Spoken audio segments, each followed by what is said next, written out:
Coming up on QUTV News this week, QU continued a tradition recognizing students' achievements. And SGA will be structured differently next year. And summer travel tips that can save you money.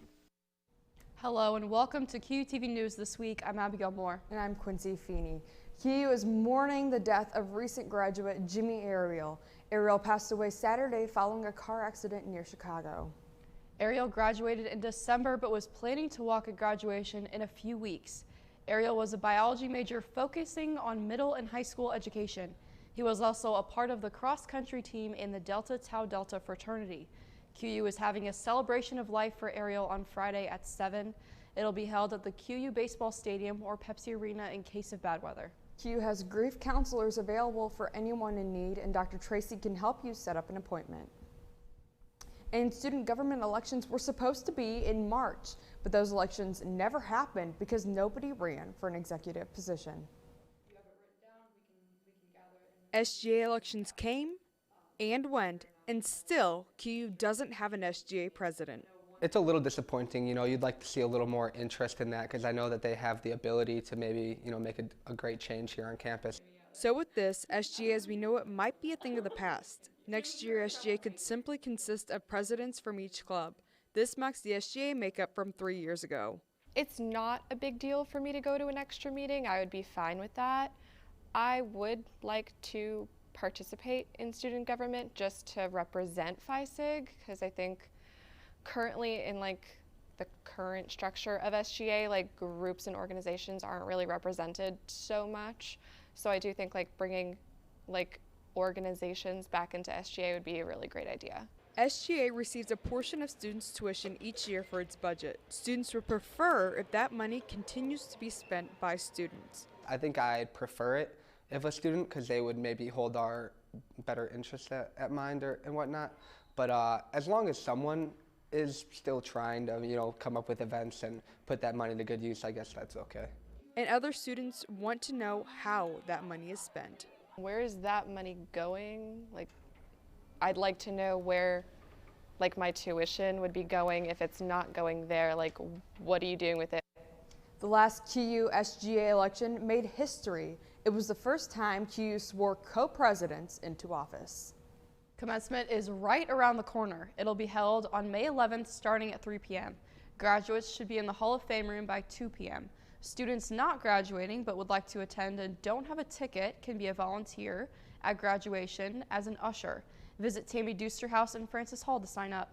Philosophy professor Jonathan Miles published an article, Taking Patient Virtue Seriously.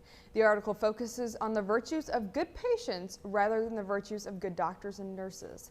He started this after a question was posed to him in class by a nursing student. The article was published in the forum Theoretical Medicine and Bioethics. Quincy University held their second annual Student Achievement Awards ceremony last night. I attended the award night and found out why QU hosted this event once again. QU Student Development put together the second annual Student Achievement Awards last night.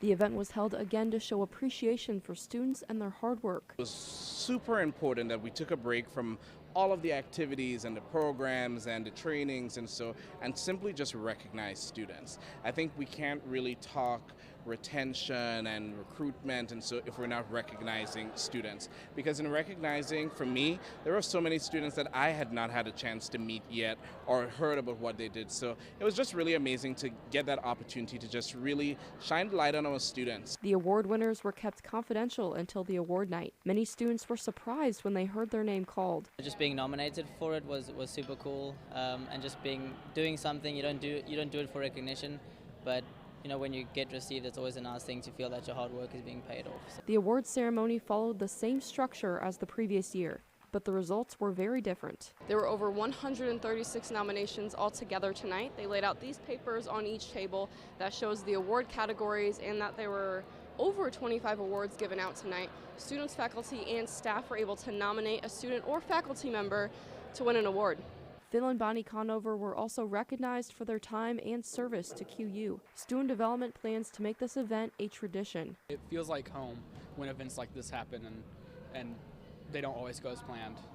That just makes it feel real, to me at least. They invite all academic departments to join the awards ceremony next year. Rape victim activists are outraged in the UK. New guidelines require victims to give police access to their phones and social media. If they don't, they risk their cases being unheard. The rule is being rolled out in England and Wales. Women's rights groups say it treats rape victims like suspects and will scare people away from reporting crimes. An estimated 1 in 7 women in the UK have reported sexual violence. Police say they are committed to ensuring privacy of rape victims when handling phones and social media records.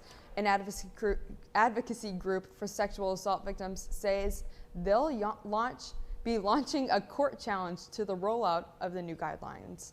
French police have just released this drone footage. It shows Notre Dame Cathedral's roof has been secured. Investigators pinpointed the cathedral's roof as the starting point for the fire that devastated the Paris landmark 2 weeks ago. This came after reviewing multiple amateur videos and photos taken from local residents. After making that determination, the investigation turned to 2 potential problems related to the outbreak of the fire. The first being a possible problem with the fire alarm system sensors, and the other related to the elevators built for construction workers. The investigation is still ongoing, with one judicial source telling CNN that no hypothesis will be excluded at this stage. Coming up, sadly, some dogs have a hard time finding a home. And one Missouri man is changing that.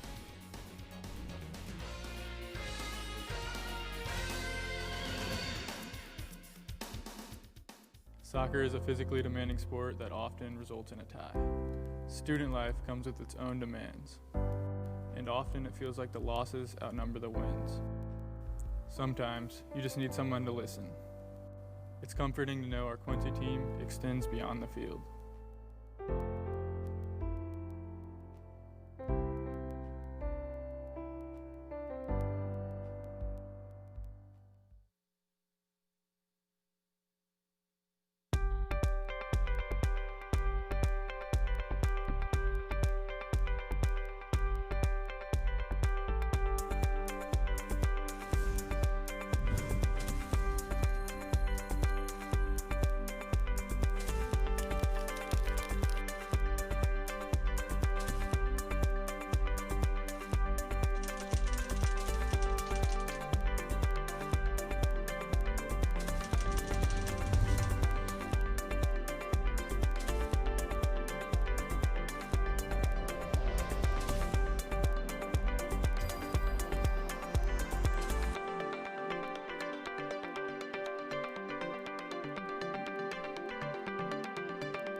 You have to make it your cue for you to do what you love.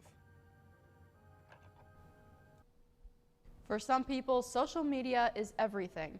For some, it's for the birds, and for students at Maryland High School, it's for the bugs. And beer plus goats plus yoga, that seems like an interesting combination, and Jeremy Roth has today's Take a Look at This. Nowadays, it seems like everyone has a social media account. Case in point, cockroaches inside a Maryland high school have one. Ew, that is disgusting. It's an Instagram account called Cockroaches of DHS. It features pics of roaches, dead or alive, found inside Damascus High School. Humorous submissions are made by students, and some even name the bugs. Like this one's Harold. This one's Dante. Found this guy in the math floor. His name is Geo, short for geometry. The school issued a statement saying while bug sightings in aging buildings are not unusual, they are quickly addressed and there is no significant pest issue. Nevertheless, the account has nearly 500 followers of the buggy buffoonery, and for the school's mascot, a hornet, that stolen spotlight has got to stink. Ow! And now for your moment of zen, brought to you by this Missouri goat yoga class. Goat yoga, or Goga as it's widely known by me, welcomes the furry friends. And this one even adds beer to the group activity. I know what you're thinking. Hey, beer isn't healthy. Why are there goats again? How is this even a thing? Hey man, just relax, close your eyes, and goat to your happy place. For Take a Look at This, I'm Jeremy Roth. Spotify is on fire. It now has more than 100 million paid subscribers. Its premium service has grown over the years thanks to its partnerships with Hulu, Google, and Samsung. Part of the increase can be attributed to its newly launched Indian service, which quickly racked up 2 million users. Some promotions it has offered including adding Hulu at no additional charge, offering free Google Home Mini speakers, and giving new users in the United States a 6-month trial with the purchase of a new Samsung Galaxy S10 phone. Spotify predicts it will have between 222 million and 228 million paid and free users by the year end. A Missouri shelter is giving senior dogs a good home. It's hard to imagine, but these dogs are the ones that often can't find people to adopt them. 10-year-old John Wayne does not act like a senior dog. You're so handsome. He spent the majority of his life unadopted in a shelter. There's far more need for placing old dogs than there are people willing to take them. But he's found a home and a great spot to hang out and watch the tubes here at Shep's Place. Our central mission is to give them a good quality of life. If that means them staying here forever, we're happy with that because we love them. The shelter is a rest-of-life home for older dogs that don't get adopted. They are harder to place because their age, because they're slow. Rusty, come on! 14-year-old Rusty was found abandoned on the side of the road, 1 hip surgery later, and this is home, a loving, caring environment. So we want to be their family. Shep's Place has only been open for about 2 weeks, and John Wayne and Rusty are currently the only animals here. This facility is set up to hold around 20 dogs, but what they really need right now are volunteers and donations to make this work long term. These older dogs still have a lot of life to live. And for dogs like John Wayne and Rusty, it's a forever home that must have seemed like forever to find. There you go. Starbucks is returning a fan favorite, s'mores. The coffee giant is bringing back its s'mores frappuccinos. The drink made its debut in 2015 and quickly became a summer staple. However, Starbucks didn't bring the beverage back last summer, and many coffee drinkers were unhappy. In a news release, Starbucks jokes that customers felt personally victimized and that the company was blamed for ruining the summer. So Starbucks says they are listening to you and bringing it back. Starbucks started making the s'mores frap yesterday, and it will be around while supplies last. Right now is the best time to make your summer travel plans, but a new report shows millions of people will ditch a summer vacation because they can't afford it. However, experts say it doesn't have to be out of reach, and today's Consumer Watch, 3 tips that can save you big bucks. Ditching summer travel? You're not alone. A new report shows 39 million adults won't be taking a summer vacation this year because they can't afford it.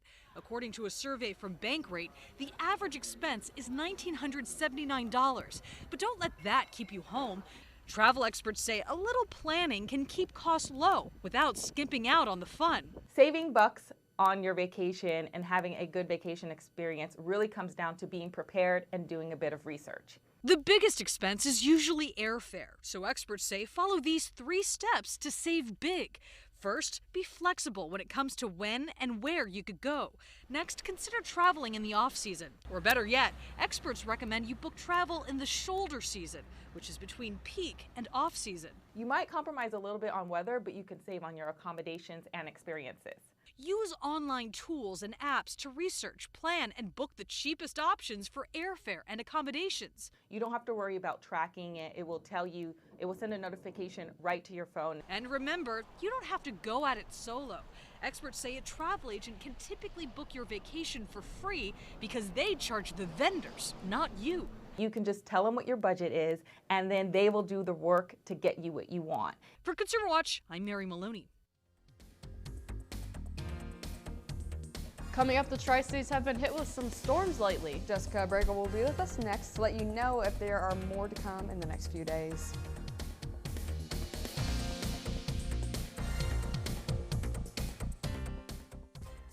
My major here at Quincy is exercise science, human performance, and basically that is going to set me out to get certified in strength and conditioning and personal training.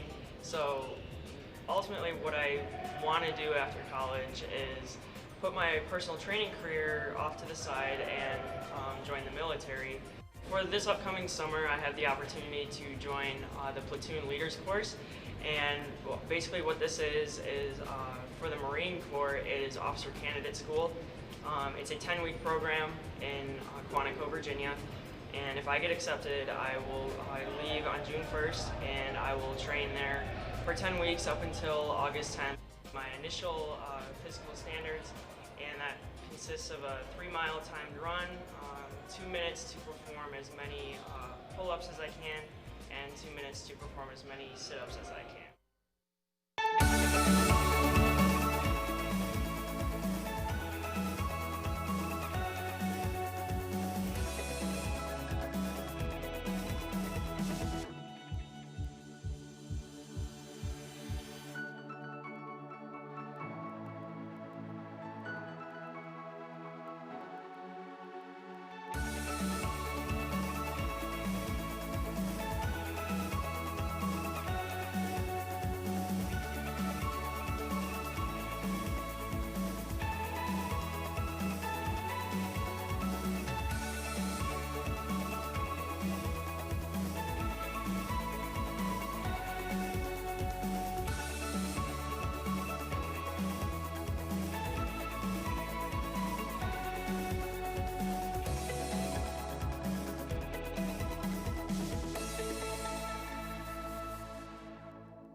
Mozambique has been hit by the strongest known cyclone ever to hit the country.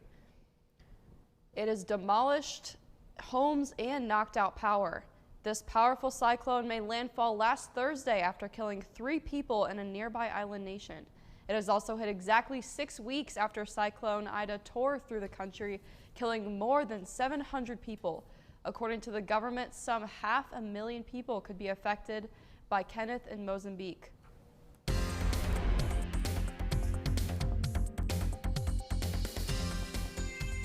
Joining us now from the Weather Center is Jessica Abrego. Those look like some pretty scary storms there in South Africa. And we've had some pretty bad storms lately, a lot of strong wind lately, but not near as bad as that. So can we expect more of that, or are we getting a break from those? Unfortunately, you're going to want 2 essential items this coming week, and that is your rain boots and an umbrella. That's going to be your best friend this coming week. Yesterday, I thought we were going to get hit with a really bad storm. I was looking out the window and I was like, wow, it is nighttime outside, but it was only like 11:30 in the afternoon. So let's head on over to the Weather Center and I'll give you a more in-depth look at which days to pretty much expect for just cloudiness and which days are going to be all rain. Unfortunately, we are still having flooding, and Davenport, Iowa has actually been hit really bad with flooding, and those levees actually broke and have flooded the streets essentially. As we start looking at today's temperatures, we are going to be up in the 70s, but we are going to be mostly cloudy and some spotty patches of rain. As we get into the temperatures in the past, it has been all the way up to 86, so we are luckily on the warm side of things because it has been all the way down to 36 before. So I'm glad we're not all the way down into those cool temperatures. As we start looking at today, it is going to be all the way up to 74, and we are going to be having wind and a little bit of rain this afternoon. But as we do get into this evening, that is when we are going to be getting some more storms. And again, we're going to be having some high winds, and the temperature is going to be at 60 degrees. As we get into the next couple of days here, Thursday is going to be 64, and it is going to be raining once again, so you're going to want your umbrella and you're going to want your rain boots. That's about the essentials that you are going to need as we start getting into this week. As you look at Friday, we're going to be getting back down into the 60s, and that evening is going to be all the way down into the 50s for the cool temperatures. Saturday is going to be at 72, and Saturday is actually going to be the one day where it is going to be pretty much cloudy with no rain, but the sun will not be out. It'll just be very cloudy and very gloomy looking outside. As we look at the temperatures for today, we are going to be all the way up to 72, and then as we start getting into later tonight and into early morning, it is going to be getting a little bit cooler out. As we start getting into our 7-day forecast, you'll see that basically the same trend is going to be cooler temperatures, and then as we start getting into the rest of the week, it is going to be rain and in the 70s, and that is basically the pattern for all week. So I guess it's kind of just a game of which day is going to rain more than the others, and maybe doing some rain dances to maybe make the rain go away. You know, at this point, farmers aren't really getting anywhere because, you know, rain, you can't really plant crops with a boat, so. Yeah, that's a good point. Yeah, that does not look like a fun forecast. No, if we're going to be tortured by taking finals inside, at least it's not going to be super nice and pretty outside. Yeah. So won't be tempted to be outside and enjoy the weather. I guess we'll have to stay inside and study for those finals. Yeah, unfortunately. Well, thank you for that. The softball team ended its season on a high note and did something they've never done before. And QUTV's Shane Halsey continues his series on pitching.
College shouldn't be as hard as understanding fine art.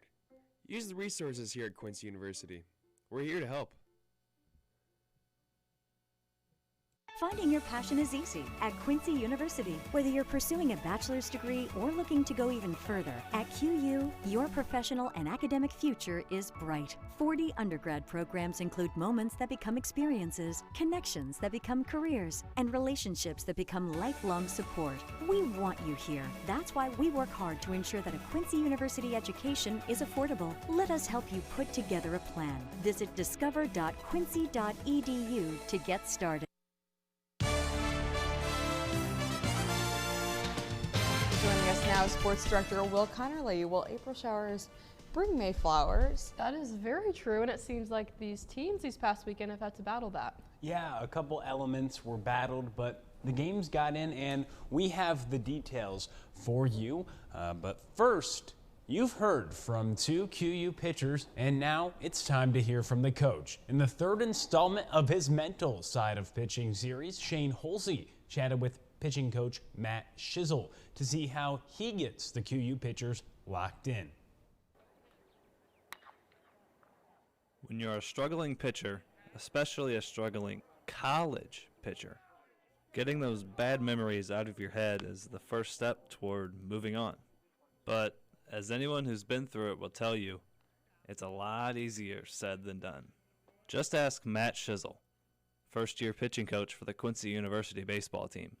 Shizzle pitched at Central College in Iowa before coming to QU as a graduate assistant in 2017. I never honestly got good at it. If I struggled, I felt like I would struggle the next week, and then the next week, I don't know. It's important to exercise those demons and focus on the task at hand. I said I overthink a lot. I was very mental approach on the mound, and I try to keep our guys away from that. So going into the week, every week they know kind of how we want to pitch certain guys, how we're trying to get outs, who's going to pitch when, those kind of things. And so knowing that going into a game, I think allows guys to understand their role and understand, kind of visualize when they could throw and when they can't. It's important to look back on your previous outings, see what you did wrong, what you did right, just evaluate them. How do Shizzle and the QU pitching staff do this? relating back to, certain times or certain games where they did really well, and then getting them back in that frame of mind, what was different from a game you were really good compared to a game where you struggled. What did you do different? What did the week, did we change something in the week?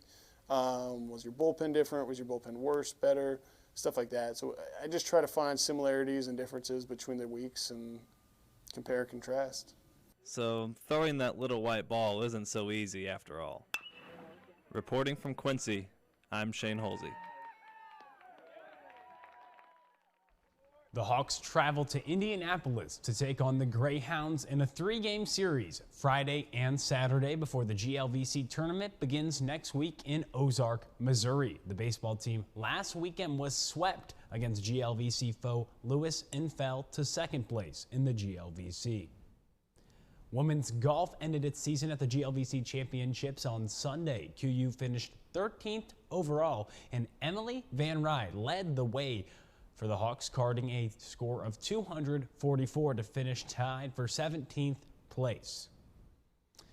The softball team was in action, and they ended their season on a 7-game win streak after earning 2 one-run victories over GLVC rival Truman State on Saturday. In Game 1, the Hawks trailed 4-1, but Megan Sharpshire and Kay Bettendorf had 2 RBI knocks, and the Hawks completed the 5-4 win. The Hawks carried that momentum into Game 2. Courtney Kernich led off the game with a single. She eventually scored, but it was Kylie Powers. She had a 3-run home run to give the Hawks a 4-0 lead over the Bulldogs. Sarah DeMuth kept the Bulldogs in check, and QU won, holding off the home team 5-4. And that's a wrap for sports. This was the first time Quincy swept Truman since joining the GLVC.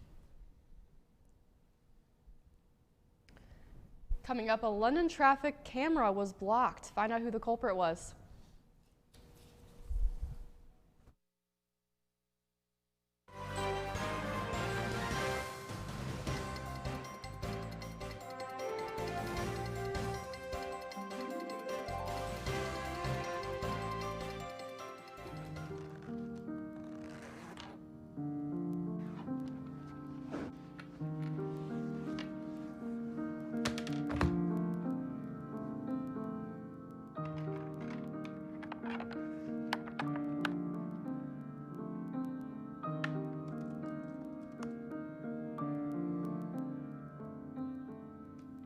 To make it your cue for you to do what you love.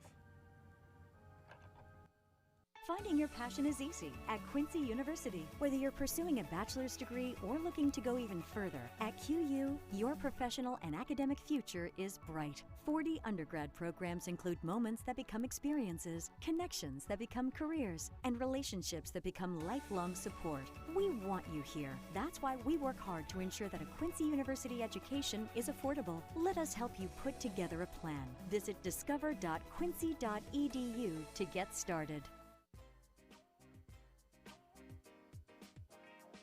I'm from Chicago, Illinois. I lost my mother and brother at the age of 13, which is so hard for a 13-year-old.